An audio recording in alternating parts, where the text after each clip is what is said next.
మూసీపై ముందడుగట, పునర్జీవం కోసం 50 ఎకరాల భూసేకరణకు నిర్ణయమట.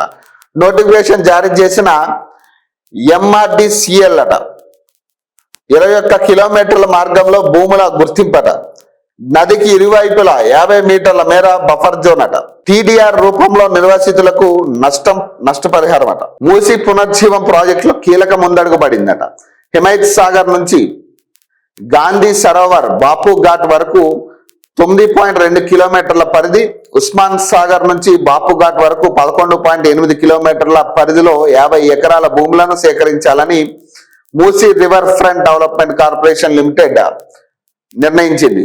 దీనికి సంబంధించిన బుధవారం నోటిఫికేషన్ జారీ చేసిందట. 50 మీటర్ల బఫర్ జోన్ ఏరియా అట.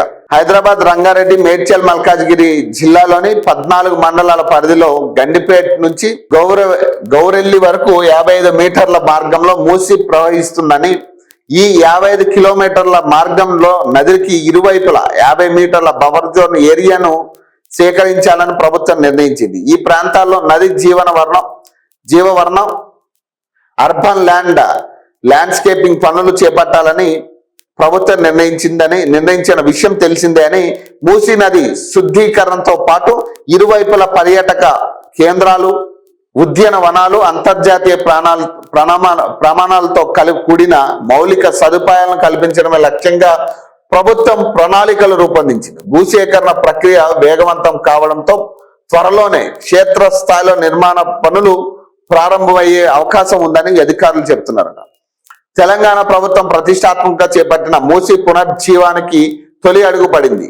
ఈ మేరకు మూసీ రివర్ డెవలప్మెంట్ కార్పొరేషన్ ఆధ్వర్యంలో నది పరివాహక ప్రాంతాల అభివృద్ధికి ప్రభుత్వం భూసేకరణ ప్రక్రియను అధికారికంగా ప్రారంభించిందట. తొలి విడతలో హైదరాబాద్ జిల్లా గోల్కొండ మండలంలోని ఇబ్రహీంబాద్, కిల్లా మహమ్మద్ నగర్, రంగారెడ్డి జిల్లా రాజేందర్ నగర్ మండలంలోని హైదర్గూడ, బద్వేల్, ఉప్పర్పల్లి, గండిపేట్ మండలాల్లోని దర్గా, కాలిష్ఖాన్, కిస్మత్పుర, గండిపేట్, నార్సింగి, మంచిరేవుల, గంధంగూడ, హైదర్ షకోట్, అలాగే బండ్లగూడ గ్రామాల్లోకి 50 ఎకరాల భూములను సేకరించాలని ప్రభుత్వం నిర్ణయించిందట. సర్వే నెంబర్లు, గ్రామాల వారీగా పూర్తి జాబితాను అధికారులు ఇప్పటికే ప్రకటించారు. భూములను కోల్పోతున్న యజమానులకు ప్రభుత్వం భరోసా ఇచ్చిందట. ప్రస్తుతం మార్కెట్ విలువ ఆధారంగా భూ యజమానులకు తగిన నష్టపరిహారాన్ని TDR రూపంలో చెల్లించాలని నిర్ణయించిందట. ఈ భూ సేకరణపై ఎవరికైనా అభ్యంతరాలు ఉంటే నిర్ణీత గడువులోగా సంబంధిత అధికారులకు లిఖితపూర్వకంగా సమర్పించాలని నోటిఫికేషన్ లో పేర్కొన్నారట. TDR రూపంలో తీసుకోవడానికి ఎవరు రెడీగా లేరు అనేది నా ఉద్దేశం. TDR ప్రాసెస్ ని బేసిక్ గా పబ్లిక్ యాక్సెప్ట్ చేయట్లేదు. సో TDR ప్రాసెస్ లో మీరు ఎప్పుడు ఆ పైసలు రిలీజ్ చేస్తారనేది తెలియదు. వాళ్ళు ఏమంటున్నారు, ఇప్పుడు మన అమీన్పూర్ చెరువు ఈ ఏరియాలో కూడా సేమ్ ఇదే సిచ్యువేషన్ ఉన్నప్పుడు మీరు దాన్ని ఏదైతే ప్రభుత్వ భూమిగా మీరు చెప్పి చిత్రీకరించి వాళ్ళకి ఏదైతే భూములు లాక్కునే ప్రాసెస్ మీరు పెట్టుకున్నారో అక్కడ కూడా మీరు ఇదే TDR ప్రాసెస్లు ఇస్తామంటే వాళ్ళు కూడా వద్దంటున్నారు. ఇప్పుడు అసలు ఆ TDR ప్రాసెస్ లో మీరు ఏం చేయాలనుకుంటున్నారు అనేది చెప్పాలి. అసలు ఆ TDR ప్రాసెస్ ఎలా ఉండబోతుంది? ఇమీడియట్ గా వాళ్ళకి ఏమైనా ల్యాండ్ అలొకేట్ చేస్తారా? సేమ్ రిప్లికేషన్ లో ఇక్కడ ఏదైతే వాల్యూ ఉందో అదే వాల్యూతో అక్కడ వేరే చోట ఏమైనా ల్యాండ్ అలొకేట్ చేస్తారా? అసలు ఆ TDR ప్రాసెస్ ఎలా ఉండబోతుంది అనేది క్లియర్ గా ఎక్స్ప్లెయిన్ చేస్తే మంచిది. చాలా కన్ఫ్యూజన్స్ ఉన్నాయి ఆ TDR మీద.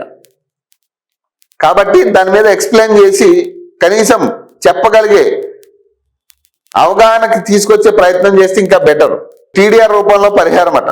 మూసీ పునర్జీవం ప్రాజెక్టులో భూములు కోల్పోతున్న బాధితులకు transfer of development rights TDR రూపంలో పరిహారం ఇవ్వాలని ప్రభుత్వం నిర్ణయించిందట. ఈ మేరకు ఇప్పటికే ఉత్తర్వులు జారీ చేసింది.